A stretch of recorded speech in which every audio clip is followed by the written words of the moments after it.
I, on my own behalf and on behalf of the Gokhale Institute of Public Affairs, extend a hearty welcome to Mr. N. Vittal, who will be speaking to us on the integrity in public life, and Professor H. N. Mahabala, who is here, who knows him very well, and all the friends who have assembled in this August hall. I am virtually deputizing for Mr. S.R. Ramaswamy, who cannot attend to today's function. The institute was founded by Dr. D.V. Gundappa, 1887-1975, who was a distinguished writer and publicist of renown. He rendered noteworthy service as a member of the Legislative Council, Executive Council of the University, and numerous other bodies. He occupies a preeminent place among pioneers of modern Kannada literature. This institute has been named after Gopala Krishna Gokhale, 1866 to 1915, whom Gandhiji regarded as his political guru. The portrait of Gokhale, which adorns this hall, was unveiled by Mahatma Gandhi on 8th May 1915. Gokhale's exhortation that public must be socialized has acted as the chief inspiration for the establishment of this institution dedicated to promoting enlightened citizenship. Gokhale was an eminent educationist, member of the Imperial Legislative Council, and founder of the Servants of India Society, Pune. This year marks 144th anniversary of Gokhale's birth. We are fortunate to have amidst us today Sri N. Vittal to deliver this year's Gokhale Day address. Sri Vittal, who joined Indian Administrative Service in 1960, has been associated with public administration for over 4 decades, occupying many important positions. His work as Chief Vigilance Commissioner earned much approbation for bringing greater credibility and effectiveness to that organization. Earlier, he was instrumental in instituting dynamism into Gujarat Narmada Valley Fertilizer Company, Public Enterprises Selection Board, Department of Telecommunications, and other agencies which he headed with distinction. Sri Vittal has earned a place as an academic and writer too. Several books authored by him, including The Red Tape Gorilla, Public Sector Governance and Management, etc., have received acclaim.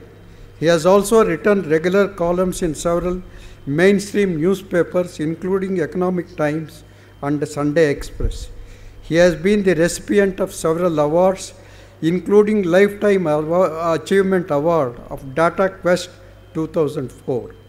As one who has consistently upheld rectitude in public life, and as one who has himself exemplified probity in a rare degree, Sri Vittal is most qualified to speak about integrity in public life, which is the subject of this evening's talk. I am sure that his observations, based on a lifetime of service and adherence to principles, will be found to be thought-provoking and worthy of reflection. On behalf of the Gokhale Institute, I request Sri Vittal to deliver his address. Yes.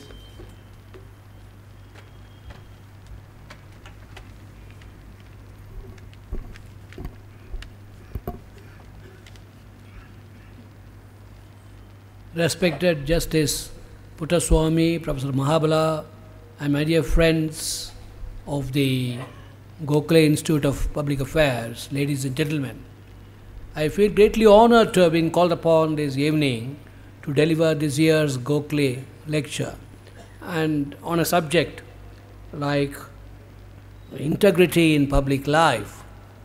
In fact, this institution is connected with 3 Gs. Today when you mention 3G, everybody thinks of the Spectrum scandal. But I will come to that. And first, we think of the 3 Gs connected with the Gokhale Institute. We have Gopal Krishna Gokhale, whom Mahatma Gandhi called his own guru, and D.V. Gundappa, who was inspired by them and who started this whole institution. And we, in this audience, we hardly have to recall the contribution made to literature and public life and liberal thinking by particularly D.V. Gundappa.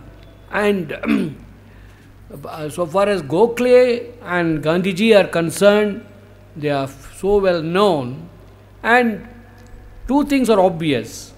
They were all in public life and they were all standing role models for integrity.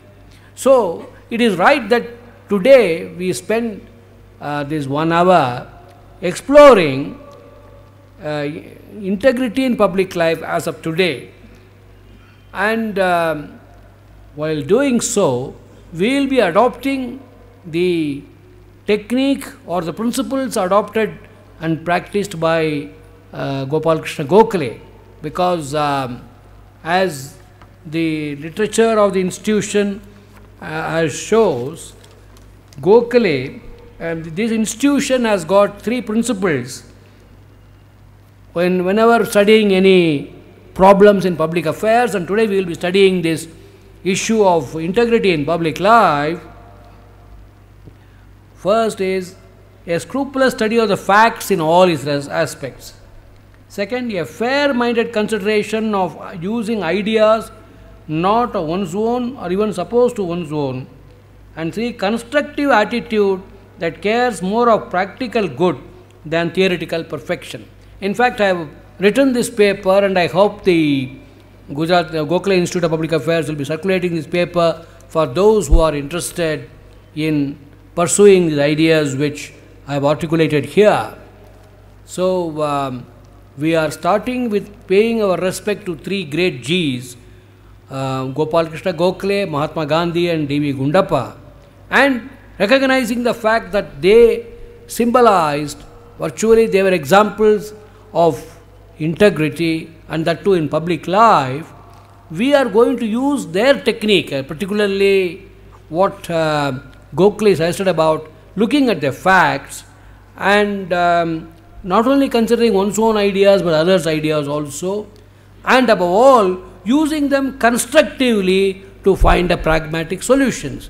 Those of us we remember historically speaking, in the first 2 decades of the last century, in the India's freedom struggle, Bal Gangadhar Tilak and others represented what I call the extremist view, and Gopal Krishna Gokhale, Motilal Nehru and others represented the moderate view. And it is this moderate view which I think is today can be called also a liberal view, and above all the basic focus is pragmatism. And I mentioned about these 3 Gs, and we come to today's 3G. Today, newspaper shows that thanks to the spectrum scandal of 2G, for which the Honorable Minister has given a 1-page interview in today's Hindu. Some of you might have seen today's paper. So, because the subject we are talking is integrity in public life, and we see today where we started from in the last century during the freedom struggle, and where we have come after 60 years of independence of our republic, and we have to look to the future. And as we look to the future, as I said, we will be applying the Gokhale principles of looking at the facts, considering ideas, not only ours but others also, and above all adopt a pragmatic approach. I asked Mr. Ramu what is the time schedule, and he said, sir, you can take 60 minutes, maximum 70 minutes. And then I asked, are there any possibilities of exchanging ideas and questions? Basically, I feel that in programs like this, while formally the speaker can give some ideas, as you listen, you may get a lot of doubts, and you must have an opportunity to express your views and challenge and question. And it is by this exchange of ideas that knowledge grows. So, I don't want to be like the Englishman who didn't know much French. He went to France for a holiday. When he returned, people asked him, "You don't know much French. Did you have any difficulty with your French when you were in France?" He said, "I had no difficulty with my French, but a Frenchman had." You see. So I don't want to be like that. So if Justice Puttaswamy and Ramu will, and you all will bear with me, I will say what I have to say within about 45 minutes, and then maybe about 5-10 minutes, depending upon your interest. If you have any questions to ask, not only another speech, but many a time these questions become observations, and they many a time are even longer than the speech. But if there are specific questions, we can try to answer. Because as I see, when we talk about integrity in public life, some of the things I am going to say are things probably others might not have said, or you may not agree. Therefore, with that caveat, I think let us begin. So let us start with the basic question. We began by saying these three Gs were great people, they had integrity, they were in public life. Why is it today there is absolute lack of integrity in public life? And before we go further, what do we mean by public life? Because we should understand each other. By public life, we are referring to basically the governance of a country, public governance, which will mean government, and this in turn will mean politics, political life. Not only that, but practically every sphere of life. This will include education, it will include health, it will include public governance, it will include sports even. So every and business, of course. So if we cover public governance and also different sections like business, politics, sports, etc., and see, in every sector we find there is absolute lack of integrity today. There is corruption, and India is rated as one of the most corrupt countries in the world. And we need not, we can just take one sample each. We just began with 3G and 2G. 2G is an example of corruption, and though a lot of justification is being given, somebody told me, "Sir, if you, but for the corruption in 2G spectrum, which was thrown away at a low price, a 2001 price was given to the 2008 sales, you and I will not be able to make so cheap telephone calls, mobile calls, because imagine how much more it will be." You know, in the 3G, what has happened? Two good things have happened. All the frauds and possible lack of transparency in the 2G has been removed. It went on for I don't know how many days, and today we are talking about 67,000 crores, much more than what the government budgeted in the budget to meet the deficit requirements of the government. So people say government has won, government is the only winner, but the losers are going to be customers and those who are going to provide services of telecom. We don't know, you see, that but the fact is that the scam in 2G has resulted in a better 3G, a more transparent 3G, a better system, and it has brought immediately a lot of revenue to the government. So this is where I want you to look at this issue. When we discuss this whole issue of lack of integrity in public life, we don't want to go on beating our breast and saying integrity has gone down, where is Gandhiji's time, Gokhale's time, Gundappa's time, and where is this? But there is also a hope that things will be for the better. And we must recall Gokhale's focus on pragmatism. From a practical point of view, is it possible to hope things will be better? I want to begin with this. And in fact, Alan Greenspan, at one stage, talking about the American economy, talked about why this continuous boom of the American New York Stock Exchange was there. And he uses the word irrational exuberance. Now, if I tell you that even though, yes, today the integrity is public, there is hardly any integrity in public life. If you say corruption is in politics, corruption is in business, we all know. A company named after truth, Satyameva Jayate, says, but a company called Satyam, in last year, made the first discovery that 7,000 crore fraud has been committed. And surprisingly, the Satyam company started a totally another property real estate company called Rivers of Satyam, Metas. And you see the poetic beauty of how frauds take place. You see that and in fact, recently we had the sad demise of C.K. Prahalad, one of the great management thinkers of our country, who passed away. And this very Bangalore in 1991, Prahalad and I participated in the opening of the Infosys' new building at the Electronic City. There I was the electronic secretary and I did the inauguration, and Prahalad spoke.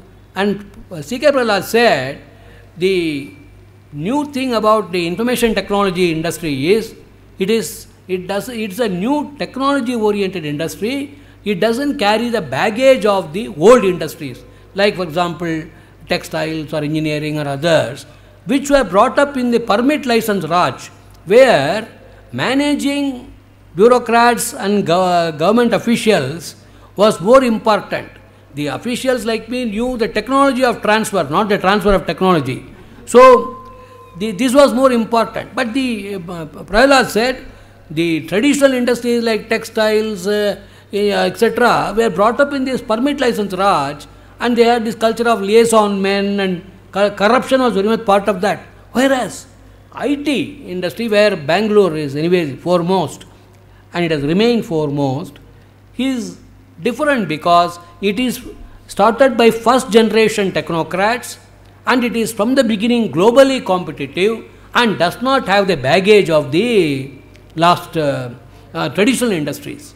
But when Ramalinga Raju, one of the iconic companies, IT companies, the iconic companies were called Switch, that is Satyam, Wipro, Infosys, TCS, Cognizant and HCL. These 7 companies, he was the beginning. He had to confess that and disprove C.K. Prahalad that you can be in the IT company and still have the baggage of the old corruption baggage.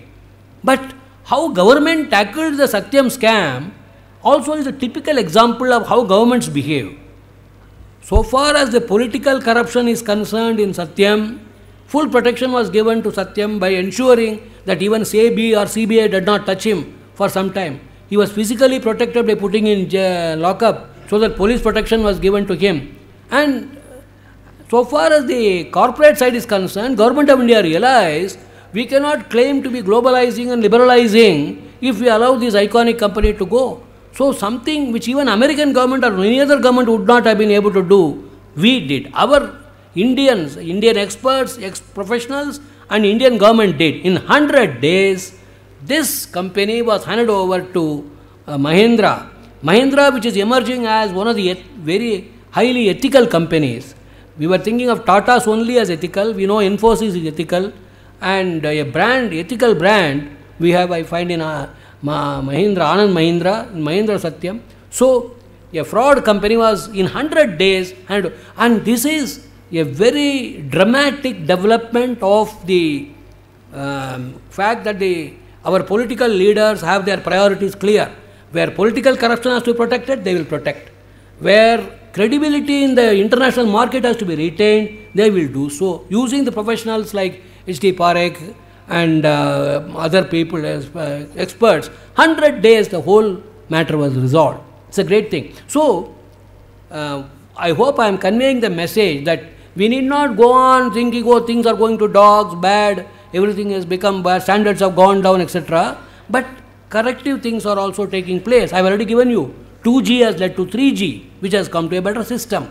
Satyam scam has led to a better resolution by Mahindra Satyam taking over. So, we have to therefore look at the whole issue not from a point of view of what I will call irrational exuberance, but I think things will improve, and I think I would rather give this message before I explain as to why things have gone bad and how they can be corrected. But at this stage, we recognize fact. We don't have the same level of honesty and integrity in public life as we had in the last century, before independence or at the time of independence. Things have gone bad, corruption is everywhere, and in this situation, we did not lose heart because things are changing, and I have identified 5 factors which gives me the confidence and the optimism, and not irrational exuberance. I will call it rational optimism for ensuring that things will be better. The first reason is the corrective process. When things go bad, there is a method by which correction takes place. We have seen in 2G, 3G, we have seen it in Satyam. Now, politically, if you see, the worst danger our democracy faced was way back in 1975 when Indira Gandhi imposed emergency.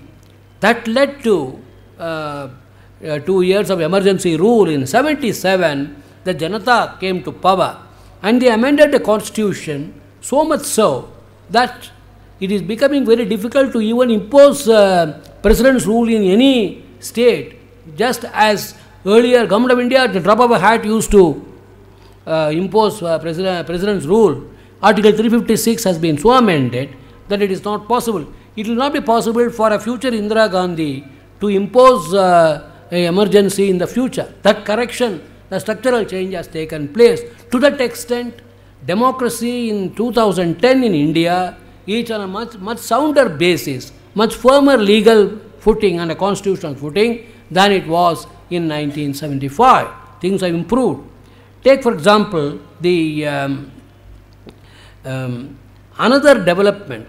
Activists are now being increasingly heard.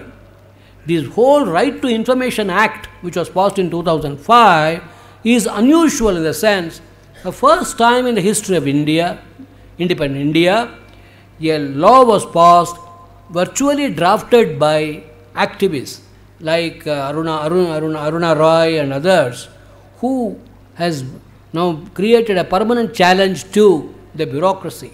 After all, lack of transparency is one of the reasons why corruption flourishes.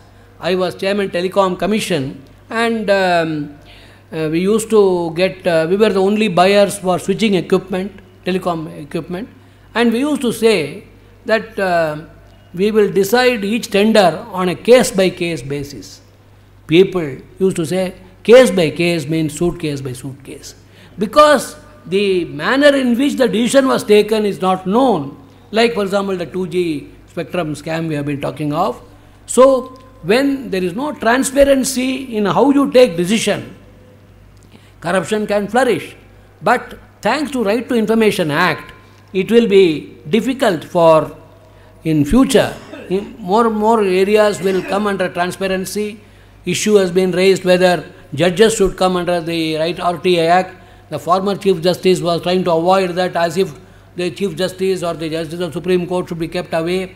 There is no reason why. They are also public servants. There is no reason why judges should be kept away from it. Justice Puttaswamy is here. I don't know what his individual views are. But as a citizen of this country, transparency is the one which leads to less scope for corruption, less scope for lack of integrity, and therefore to that extent. And that law, RTA, Right to Information Act, came as a result of the NGOs of this country, activists, pushing and influencing the government. That is another development, fourth factor that is working. A third factor is market forces. There was a time when getting a telephone was so difficult, and every lineman was deciding the fate of the customer. In fact, when I became Chairman Telecom Commission, following Tulsidas, I coined this following sloka. Tulsidas said about the Raghukula Reet Sada Chali Aayi, Pran Jai Pan Vachan Na Jai. I said, Dur Sanchar ki Reet Sada Chali Aayi, Saal Jai Pan Phone Na Aayi. So that was the position. In MTNL they were saying, Mera telephone nahi lagta. So this is the situation. But today you find a place where at the drop of a hat you can get telephone, you have a choice. What has brought this? Not that all fellows have become honest. Market forces have been released and they have brought this change. So this is another development that is taking place. working for greater integrity in public life. I want you to have this perspective. When we are talking about corruption everywhere, bad news makes good copy. That is the fundamental rule of journalism. So every day newspaper you read, only bad news take place, corruption everywhere you find. And you find even NGOs, I find people are all coming, foreigners are coming for tourism, and you find children are being abused. So many orphanages are really indulging in child pornography and all that. If there is no sector where you look and you find there is no corruption or malpractice, it is there everywhere. But while this is one reality, equally real are these developments which I am drawing your attention to, so that we start with the basis that we need not lose heart, things will improve. And finally, another development, technology is changing. Because of information technology, it has become possible for every citizen of India to become a sting operator. You see, thanks to information technology and the cell phone with camera, and we have got this, 700 channels or something with the 24/7 news channels. Everybody wants breaking news. Everybody is looking for TRP. Thanks to the hunger of the media for TRP and the cell phone availability, any citizen, if he is seriously wanting to expose corruption, can conduct a sting operation and expose corruption. Otherwise, do you think 11 members of parliament in one of the earlier parliament would have been thrown out, but for the fact that they were found asking money for asking questions, demanding money for asking questions in parliament? So, technology has helped.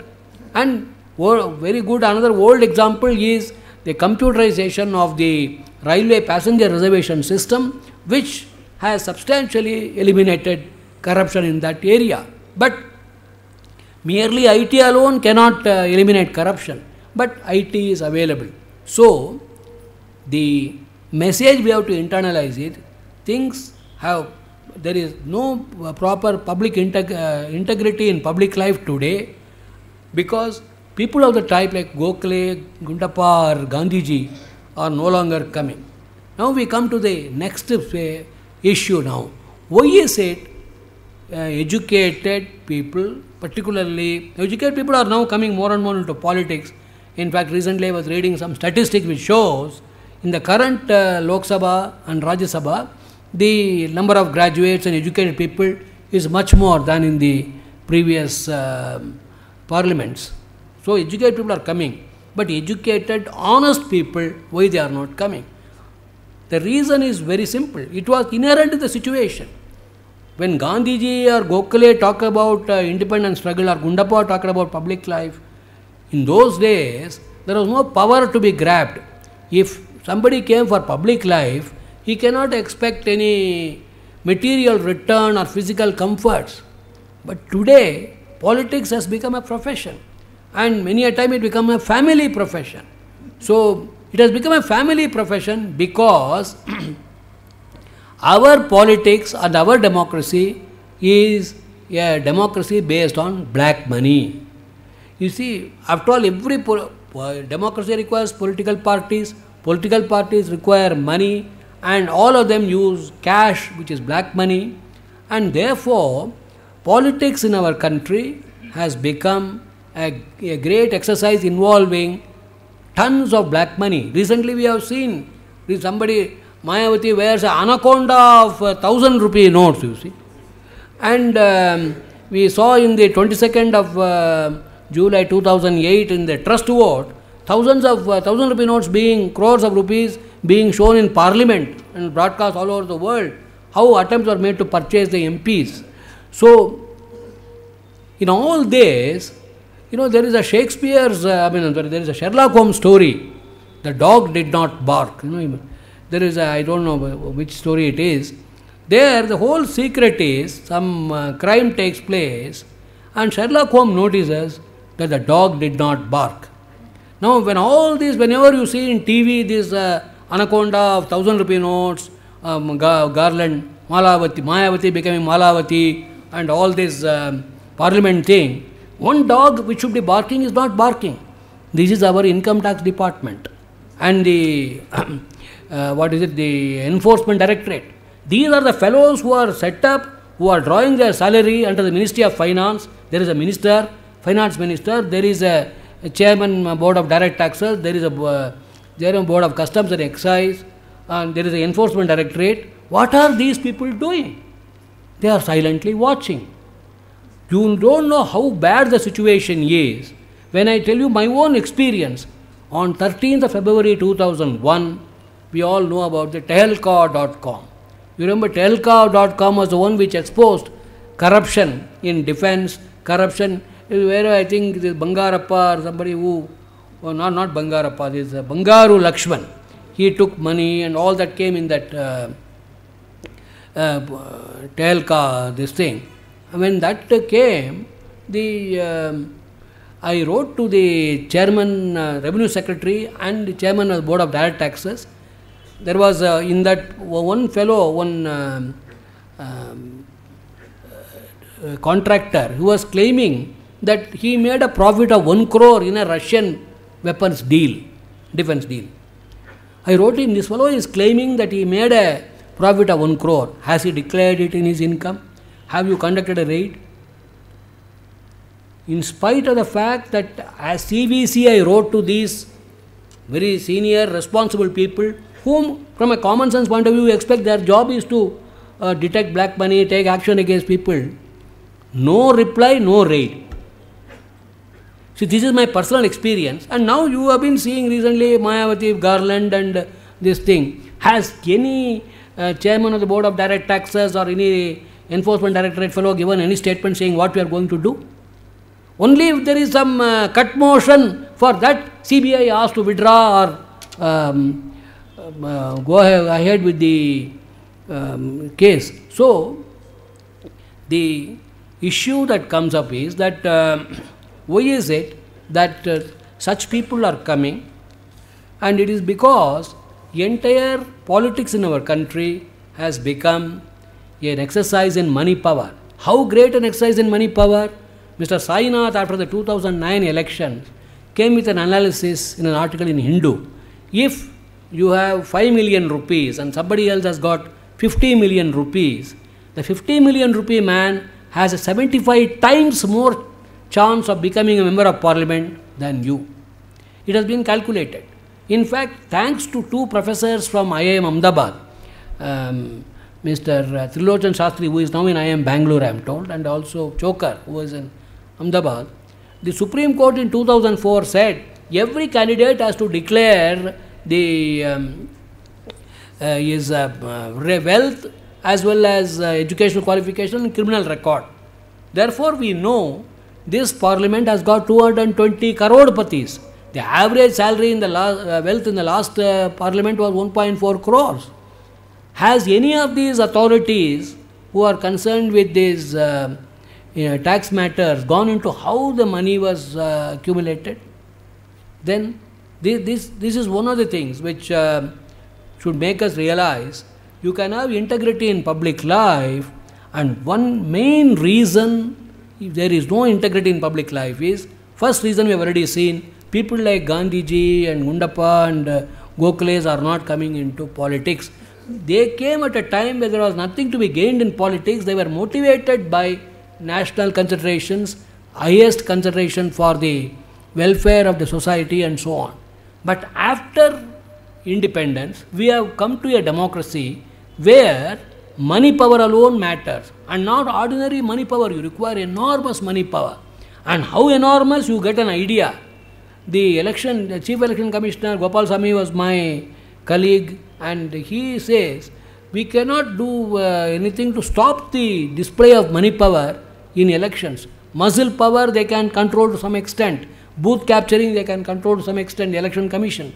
They use lot of paramilitary forces above the Government of India to see that these physical malpractices are controlled, but money power no Election Commission is able to control. And this being the case, root cause, so everything starts from there. How to generate this money? So long as we had a permit license Raj, getting the license, controlling license was one method of politicians to make money for themselves or for the party, because always they claim for the party so that as if it is somehow tolerable, but not individually. But anyway, and now in recent times, you find after independence, somebody asks, after liberalization, has corruption gone down? No. Corruption has become mega corruption now, because they, like Lord Vishnu taking different avatars, corruption is also taking different avatar. This new avatar is that at the policy level. With the earlier, take for example aviation. We say we have an aviation policy, private investment is allowed, private companies are welcome in civil aviation. But the we have a policy is foreign companies are welcome in aviation sector, but they should not be in the aviation business. Mr. Ratan Tata was asked this question because he went with Singapore Airlines and wanted to do, and the policy was, Government of India policy, that Singapore Airlines should not be in the airline business. So Tata was asked, could you not have managed the political equation? Tata, it seems, replied that he is proud of the fact that he cannot manage the political equation. So we have seen how political policy making has become a rich source for generating enormous amount of money, which will sustain this money-based politics. So if we want good people to come into politics to improve the system, we will have to think in terms of preventing bad people from entering first. Today what has happened, the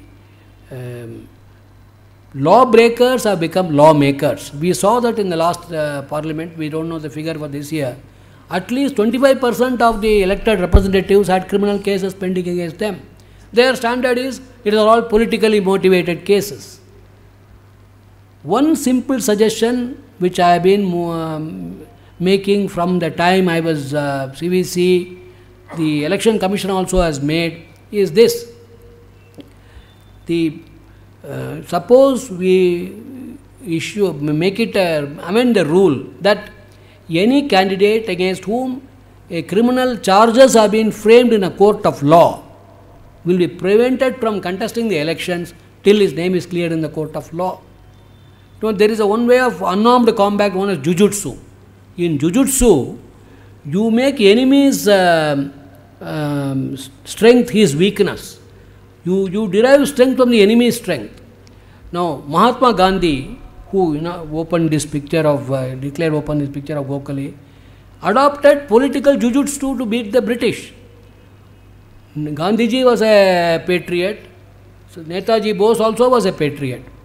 Netaji Bose adopted a strategy, the Britisher as the army, I will raise the Indian National Army and fight.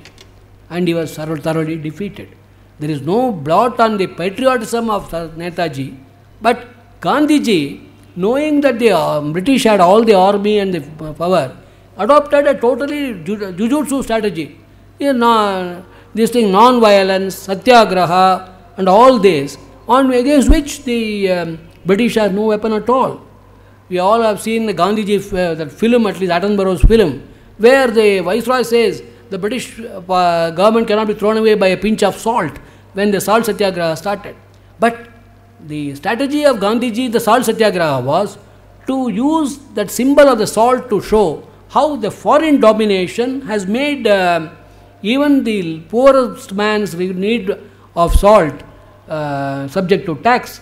And the message went in the illiterate India, where every Indian was motivated by Gandhiji's Dandi March. And he adopted the strategy of non-violence, non-cooperation, and did not confront them in their area of strength, which is their army, which Netaji did. So this succeeded. We must adopt a Gandhiji-like policy so far as the politicians are concerned. The criminal politicians today who are coming, contesting, what is there? We have got tainted ministers. Some ministers have been found guilty, like Shibu Soren, and had to go disappear for some time. All this drama is taking place. When you talk about integrity in public life, to have a minister in the Indian cabinet disappear because he has been convicted of murder, this is, I think, the nadir of integrity, lack of integrity we can see. Now this happens because all these fellows take advantage of the principle of natural justice. Everybody is innocent till proved guilty. And our courts take enormous time to give judgment. So they are using the delay of the judicial system or the court system to commit crime and still come to power and use the power to escape punishment. Like for example, recently these cases in the cut motions where three parties, three leaders who are having CBI and criminal charges against them supported the government as a sort of a quid pro quo, the government going easy on them. So this, if we want to adopt the Gandhiji strategy, why not we make a simple thing that today the criminal politicians are using the delay in the judicial system to come to power and defeat the justice being done to them.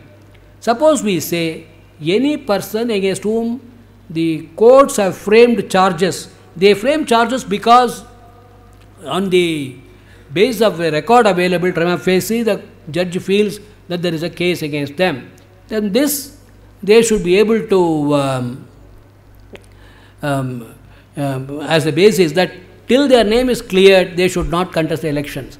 We are not denying them the opportunity to contest elections. Only thing is, till their name is cleared, they cannot contest. If that comes, the very pressure of the politicians will at least make our judiciary work for faster, because everybody would like to get a faster decision. It will speed up the judicial process. By the way, the political leader from here, Mr. Miley, is now the law minister, and he made a statement last year about how he wants to bring enormous changes in the judicial system, because he headed the Administrative Reforms Commission. First time it was Morarji Desai who headed the commission, second was Moily Commission, and they made all this he made the statement, average life of a court should be brought down from 15 years to just a year by 2012, 5,000 new courts to work in 3 shifts to eliminate backlog of 2.75 crore cases, identical cases to be clubbed, trial court judges are to get laptops, time limit for judges to give verdicts, retired judges to be pressed in trial courts. All these excellent ideas he mentioned, and I really thought that he is going to implement them. So far, nothing has happened. I hope it does. So, if we want better integrity in public life, we should, there we come to the process, the dynamics. I have told you the dynamics of how things can improve by those 5 factors. Now, for improving the system, what should we do? One main reason corruption flourishes or lack of integrity is there is because there is no accountability. This is one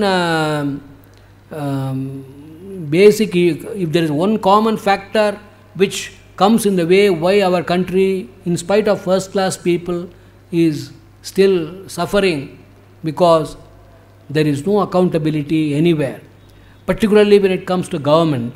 In government we have got Article 311, so that once a government servant is appointed, he can't be easily sacked. So, in fact the very first book I wrote is called Vicious Cycle of Vittal's Law. What does my law say? In any organization, those who do work will get more work. Those who do not work get pay, promotion and perquisites. So, why should you work at all?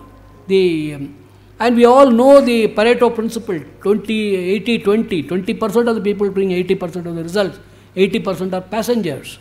Unfortunately, our system is such. One great weakness is the delay in our judicial system, and there are a lot of reasons. If you ask the judges, they will give a number of reasons why we cannot be as fast as in other countries. But Mr. Moily has at least drawn a map after the second Reform Commission, and now that he is a law minister, and he has declared, I hope something is implemented what he said, and we can amend the laws and get these things done. But how to bring accountability in government servants?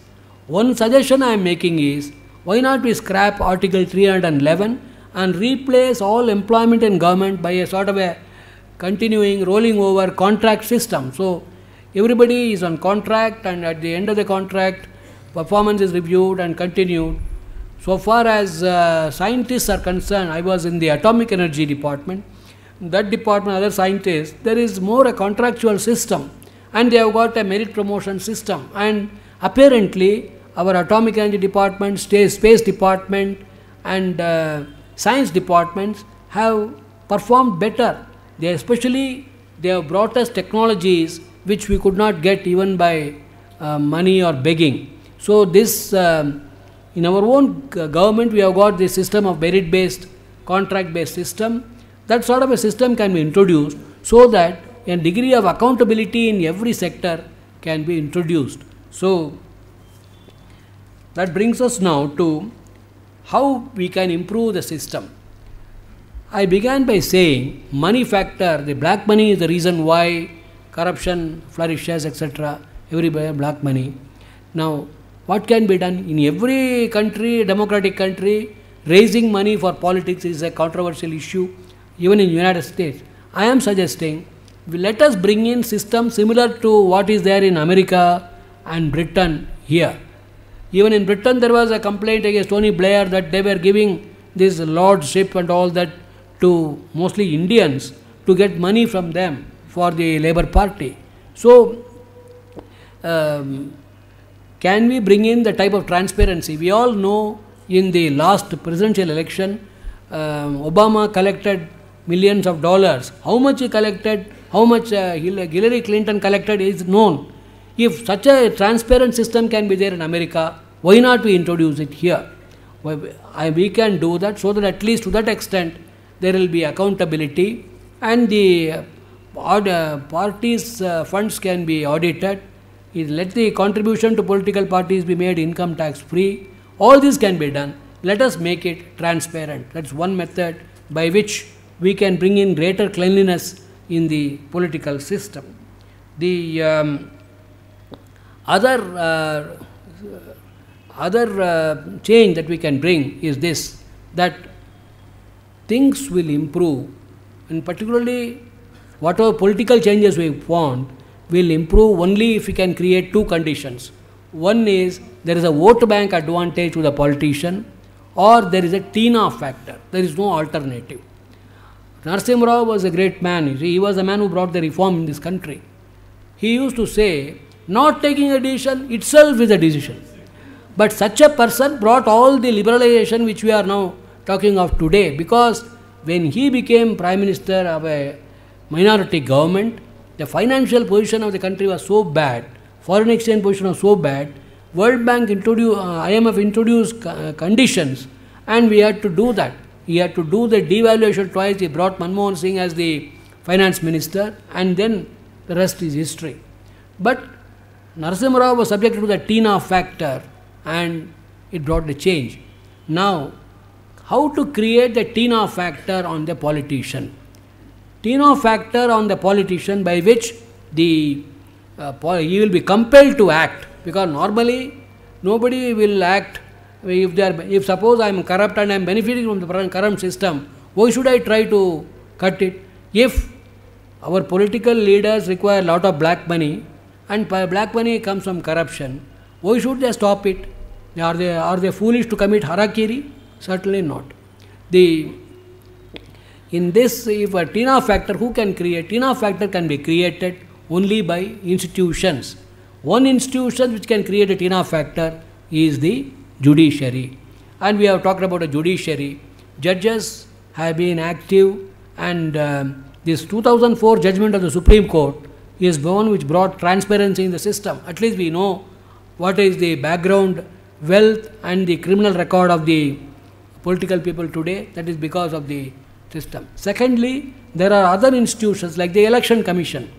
One Mr. T.N. Seshan came, and he was able to bring in changes and at least bring in this code of conduct, etc., which doesn't have a support of the law, but still the politicians obey it, because he has a whip hand, he can de-recognize parties, he can refuse to allot symbols, etc. That is how the politicians are obeying the Election Commission. So, another institution is the Election Commission. CBC is a much weaker institution, but still Having been CBC, I can say that also can be used to at least within the government of India, to bring in some changes for the better, like this transparency we brought by the insisting on the negotiation only with the lowest bidder and so on. So institutions like the judiciary and empowered institutions like the Election Commission, and if empowered properly, institutions like CBC and the Information Commissioner, the Right to Information Act. Now these institutions, if they are properly manned by the people, they can bring in pressure on the powers that be to cleanse the system. So when we talk on a large subject like integrity in public life, I am reminded of a story of Bob Hope. Some lady came to him and saying, good-hearted lady, I want to do something clean and big, she said. If you want to do something clean and big, go and wash an elephant, he said. So we say integrity in public life, what to do, how to do, because I have given you an idea why integrity is not there, and I have tried to say how we can be optimistic, because what are the factors that will work for the better. And now we come to the techniques of how to get this. We must have institutions which can create the TINA factor, so that without the TINA factor, the political people, the powers that be will not act.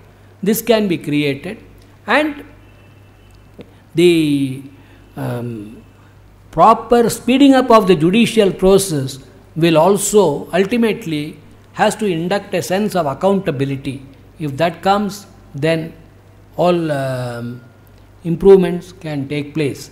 So I have given you a broad idea about, I think, why things are bad today, how they can be improved, and we need not be pessimistic, and each one of us can contribute. Ultimately then comes to what is the role of the individual citizen. I have already told you, individual citizen, if you want to be very active, can be armed with his cell phone camera, can become a what they call citizen journalist and use sting operation to expose. Then activists, like for example Aruna Roy, they have been able to bring the Right to Information Act. The Right to Information Act can be fully used to bring in greater transparency.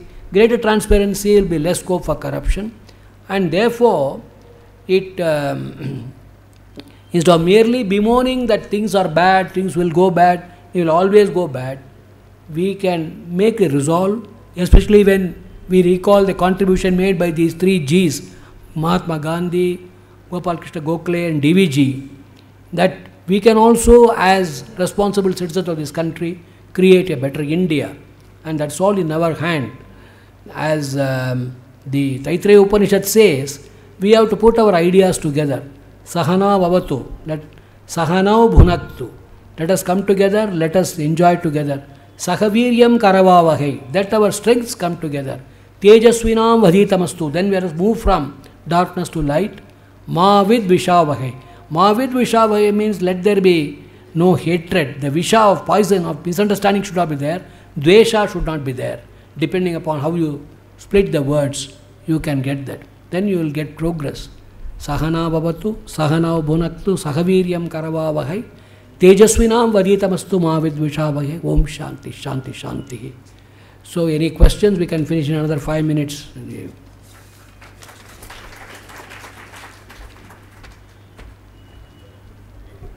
Friends, we will have question and answers for about 5 minutes.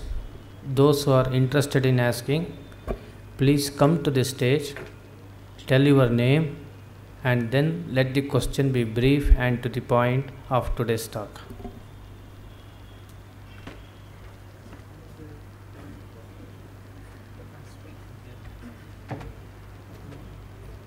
Good evening, sir.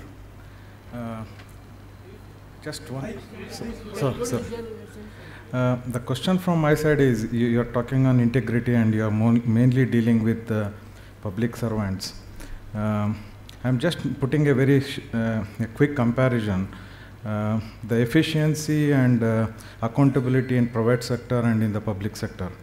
And the people are taken care well in private sector, and it is not like in public sector. And I was just referring a survey report from the Transparency International. It says that the pay or the money what actually the public servant is paid is so less, that is actually encouraging he is becoming corrupt. And he has given a comparison in Singapore, the amount of salary what the public servant carries is so good and it is at par with private sector. So you can see a more efficiency and less corruption. Just since you worked in decades in, with so many government agencies, I just want to take your point of view on that. Is there any truth in that? Thank you. This is the mainly a Singapore Prime Minister's view generally. Singapore Prime Minister is supposed to have said, if you give peanuts to your civil servants, you will get only monkeys as civil servants. The fact is that no government can afford to pay like the private sector to to its top officials. But the fact remains, if you forget the top people, but you got the the middle level peon, what does the peon in government do? And how much is he paid? How many teachers really teach in many states? Teachers are government servants, how much they are paid? So government pays a lot to a lot of these number 2 to class 2 to class 4 levels. But no government can afford to pay like the private sector. So I don't think we'll be able to do. Now the second question is, if people are paid more, will they be less greedy? Why should Ramaling Raju be corrupt? Was he having enough, not having enough money? So however much you give, because when I was CBC, we had to suspend the chairman of the board of Customs and Excise. There are so many honest customs officials, though that department has a very bad reputation. But you mean say chairman was not getting more salary than the junior customs officials? Because the motivating factor for corruption is greed and not need. This is a need theory that the public servant doesn't get full need, and particularly in our society, for getting a daughter married and all that, you have to require a lot of lumps of money. So many people become corrupt for family reasons. So in principle I don't agree, and if there is an effective punishment accountability system with lower salary also, people will do. In fact, if you see government servants, for the salary they get, many of them do a lot of work compared to the private sector in terms of quality and quantity of work.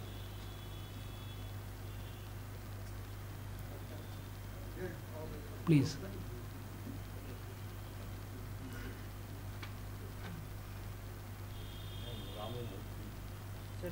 Please talk to me.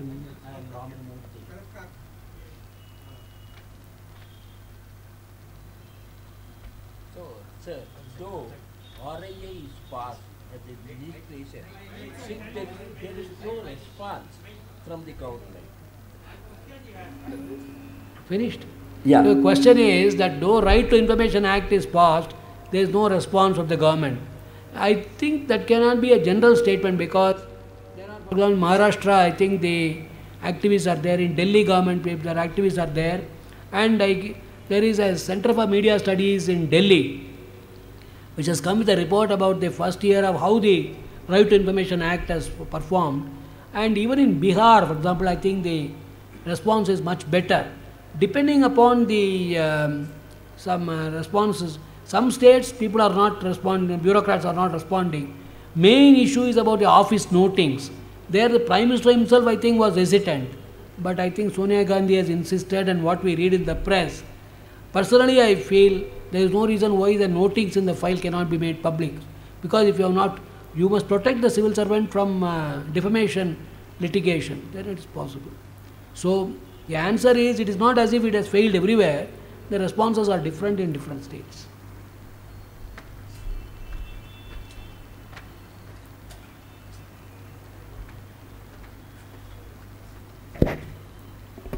My name is T.H. Rao. As you have said, in the present society, the finer aspect of life is found missing at its lowest ebb. So if some sort of drastic education reformation is made, at least in the coming next generations, some sort of some integrity in life is restored. Can it be done, sir? Now, I think what you mean is we require value-based education. Value-based. That is, when we were all studying, we used to have moral science and all that, one class used to be there. And here, now in many of the government schools probably they don't teach moral science, because if you want to talk morals, you have to bring in religion, and we are a secular government. So that is one of the reasons why I think, because you cannot talk about morals without referring to Bhagavad Gita or Ramayana or something in our background. So I entirely agree with you that in education, when I was CVC also, I took up the matter with the HRD ministry, that even in education, secondary level at least, we should bring in moral values. But you will be happy to know today in engineering education, in the 7th semester, they have got engineering ethics. Ethics in business is a subject that is being taught to engineers, at least in the Anna University area. Thank you, sir.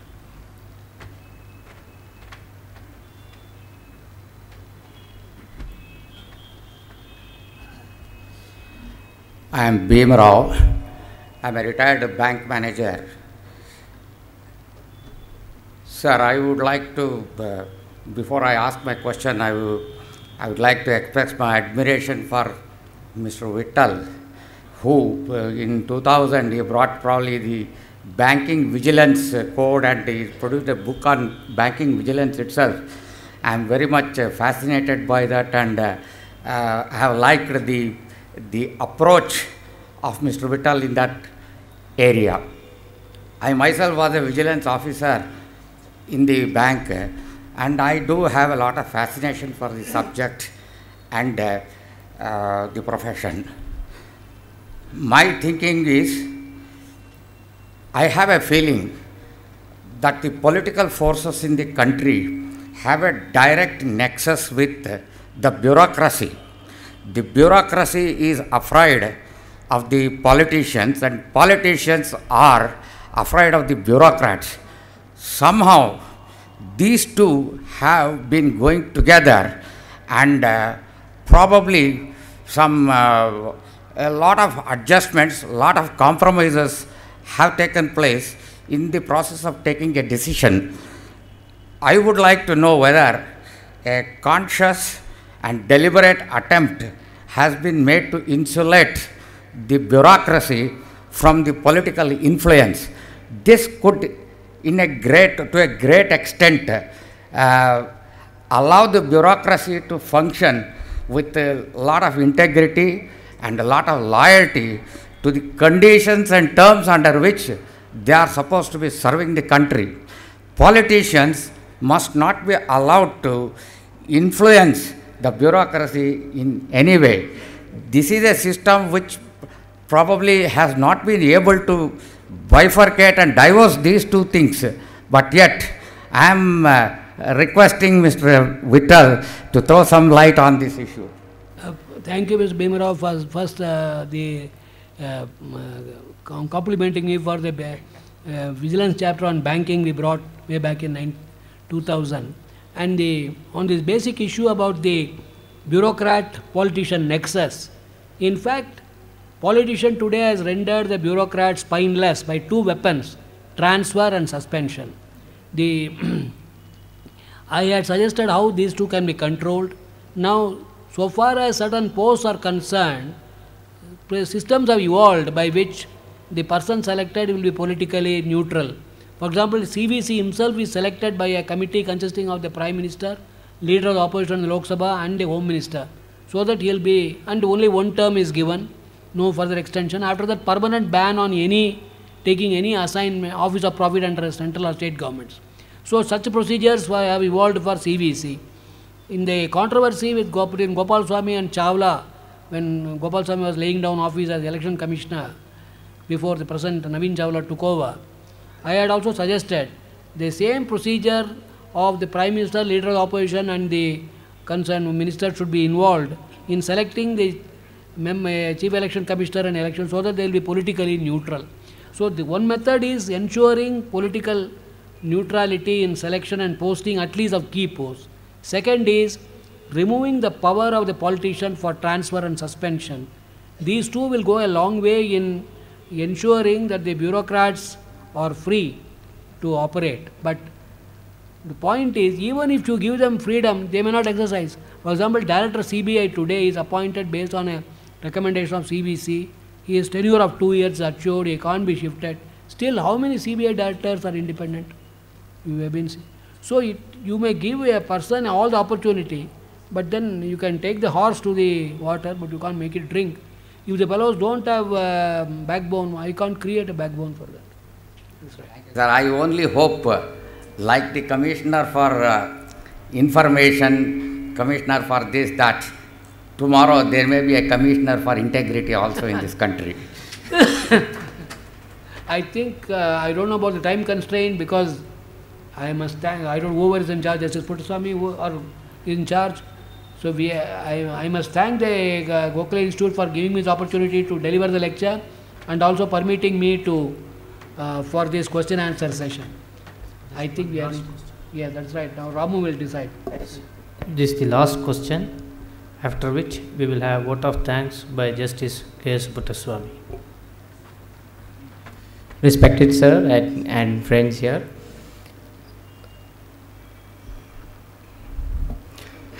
I don't believe, I have a lot of respect for the work that Gokhale ji and Gandhi ji have done, but I don't believe that in the present political system that we have in India, somebody like Mr. Gokhale or Mr. Gandhi ji will be allowed to really come up.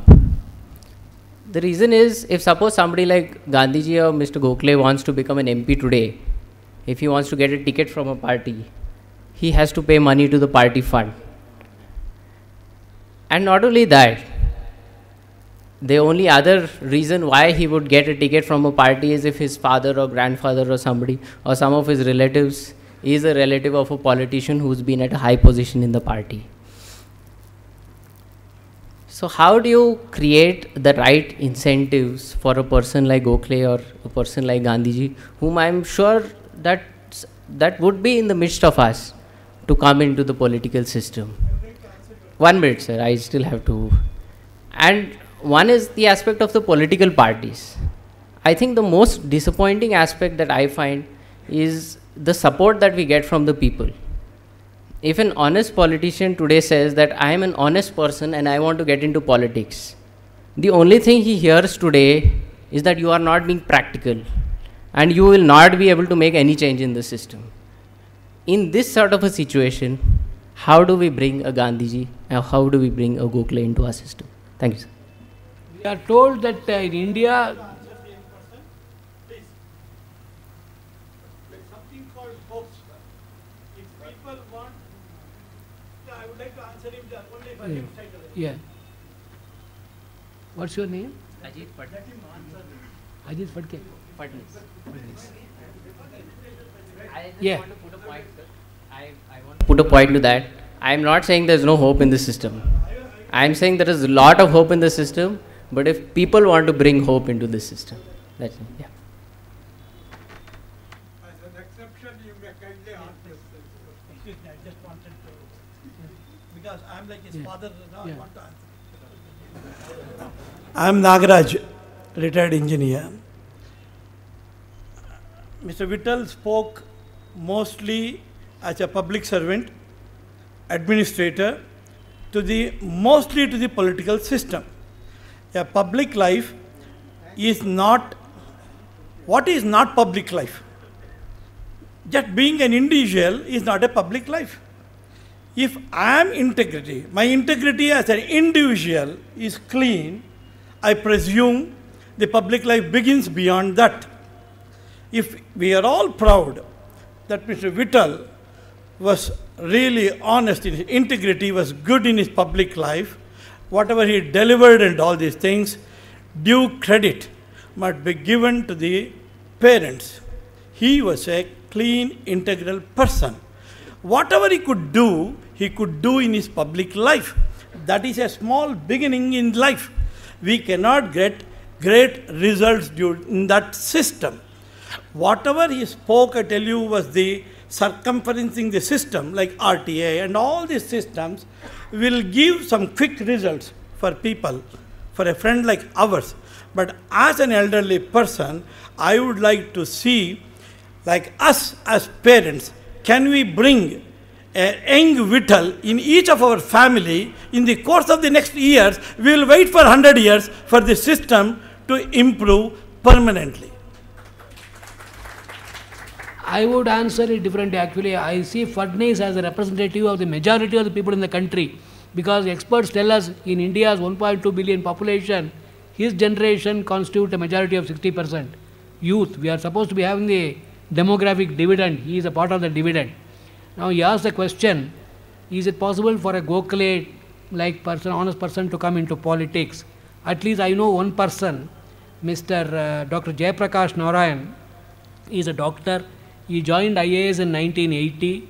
After 20 years, he resigned, started in Andhra this Lok Satta as a voluntary organization focusing on corruption only and mainly improving the political system. He has now converted Lok Satta into a political party, and he contested the last election. I don't know how many seats these people won, but at least one man has shown it is possible for an honest person, a professional, a doctor who was in the IAS, to walk his talk and mobilize lakhs of people, and he has done it in Andhra. He has been able to stop criminals at least getting into the local bodies, getting elected, nominated, that sort of thing he has done. So if you are looking for a hope, there is no theory. Jayaprakash Narayan already there. So, and as gentleman here, Mr. Nagaraj said, there is hope in this country, and that's why I focused also on, let us look at the factors that help for improvement, and listed all those 5 factors and how improvement can come, and till that time what we can use to chisel and make improvement. That's why I was trying to do that. Hello. Sir, actually I am grateful you mentioned about this, because I am a member of Lok Satta party. We have established an office in Karnataka, and we fought the last BBMP elections in Bangalore. We fought in 5 wards in Bangalore in various places, and we have got good support, considering that it is our first elections and people in Karnataka did not know about the elections. We got around 7% of the votes in a couple of wards, but still we require a lot more of people support to really finally go ahead and make a difference. Thank you, sir. Actually, we have to keep on trying. After all, things don't happen in a Rome was not built in a day. Thank you. This question and answer session is closed, friends.